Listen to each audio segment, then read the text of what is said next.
Assalamualaikum warahmatullahi wabarakatuh. Perkenalkan, nama saya Desti Pratiwi, NPM 204220051, kelas 5G, mata kuliah Pendidikan kelas rangkap, dosen pengaku Bapak Tio Gusti Satria, Magister Pendidikan. Baiklah, pada pertemuan kali ini saya akan membahas tentang prinsip dan model PKR. Yang kedua ada prinsip didaktik dan metodik, dan yang ketiga ada prosedur dasar PKR. Selamat menyaksikan.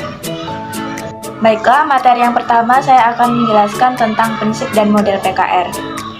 Yang pertama saya akan membahas tentang prinsip. Prinsip dalam pembelajaran kelas rangkap adalah ketentuan-ketentuan umum dan khusus yang bersifat memandu dan mengarahkan pikiran dan perilaku guru dalam menyikapi dan mengelola pembelajaran. Perlu kita ketahui bahwa prinsip itu dibagi menjadi dua, ada prinsip umum dan prinsip khusus. Prinsip umumnya ada 3 bagian. Yang pertama ada perbedaan individual. Yang dimaksudkan yaitu kita sebagai guru harus memperhatikan kemampuan unik setiap siswa. Dan yang kedua, motivasi belajar. Kita sebagai seorang guru perlu mendorong siswa untuk aktif dalam pembelajaran. Dan yang ketiga, aktivitas siswa. Pembelajaran terjadi saat siswa aktif berpartisipasi. Nah, yang kedua ada prinsip khusus. Prinsip khusus dibagi menjadi 4. Yang pertama, keserempakan kegiatan, di mana mengajar beberapa kelas secara bersamaan. Yang kedua ada waktu keaktifan akademik. Guru memastikan waktu belajar dimanfaatkan secara maksimal. Dan yang ketiga, kontak psikologis berkelanjutan, yaitu guru membangun hubungan baik antara guru dan siswa. Dan yang keempat, pemanfaatan sumber daya efisien, yaitu menggunakan sumber belajar secara optimal. Baiklah, selanjutnya ada pengertian didaktik dan metodik. Didaktik berasal dari bahasa Latin didasco atau didastion, diartikan sebagai ilmu mengajar atau pengetahuan tentang bagaimana mengajar yang berkenaan dengan bagaimana menerapkan teori dan konsep ilmu terapan atau ilmu pendidikan praktis seperti psikologi, sosiologi, komunikasi, dan lain-lain yang sesuai dalam upaya membimbing dan menciptakan situasi belajar. Sedangkan metodik berasal dari bahasa Latin methodos, yang diartikan sebagai cara atau strategi mengajar yang mengacu pada penataan urutan kegiatan pembelajaran yang terperinci. Selanjutnya ada prinsip-prinsip didaktik dan metodik PKR. Yang pertama ada penganekaragaman pembelajaran agar dapat melayani perbedaan individual siswa. Yang kedua ada pemanfaatan berbagai media dan sumber belajar agar dapat membangkitkan, memelihara, dan meningkatkan motivasi siswa.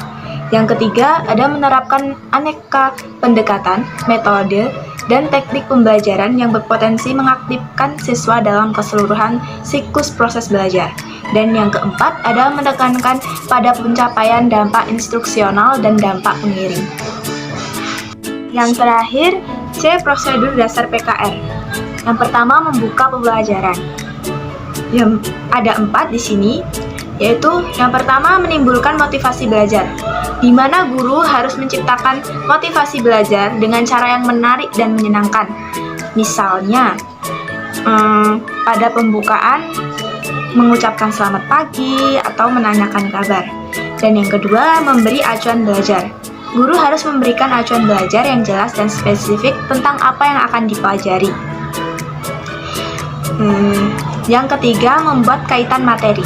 Guru harus membuat kaitan materi dengan materi sebelumnya atau dengan kehidupan sehari-hari. Yang keempat, ada menarik perhatian murid. Dengan cara seperti memperlihatkan benda, alat, gambar yang berhubungan dengan materi pembelajaran, memberikan salam dan aba-aba perhatian atau membunyikan sesuatu seperti peluit. Yang kedua, mengisi kegiatan inti pembelajaran. Di sini ada 2 poin. Yang pertama, mendorong belajar aktif dan mandiri. Guru harus mendorong belajar aktif dan mandiri dengan cara memberikan tugas-tugas yang memungkinkan murid berpartisipasi aktif dalam proses pembelajaran. Dan yang kedua, mengelola kelas. Guru harus mengelola kelas dengan baik seperti mengatur penempatan murid tiap kelas dalam ruangan, menghindari pembukaan pembelajaran secara bergilir, dan memanfaatkan waktu secara efisien. Yang ketiga, mengakhiri pembelajaran. Mengakhiri pelajaran dengan cara yang menarik. Guru harus mengakhiri pelajaran dengan cara yang menarik dan menyenangkan, seperti memberikan kesempatan murid untuk bertanya dan berdiskusi. Dan yang kedua, ada mengadakan evaluasi mingguan untuk mengukur tingkat pemahaman siswa. Baiklah, itu tadi pemaparan materi dari saya tentang materi pengelolaan pembelajaran kelas rangkap. Saya akhiri. Wassalamualaikum warahmatullahi wabarakatuh.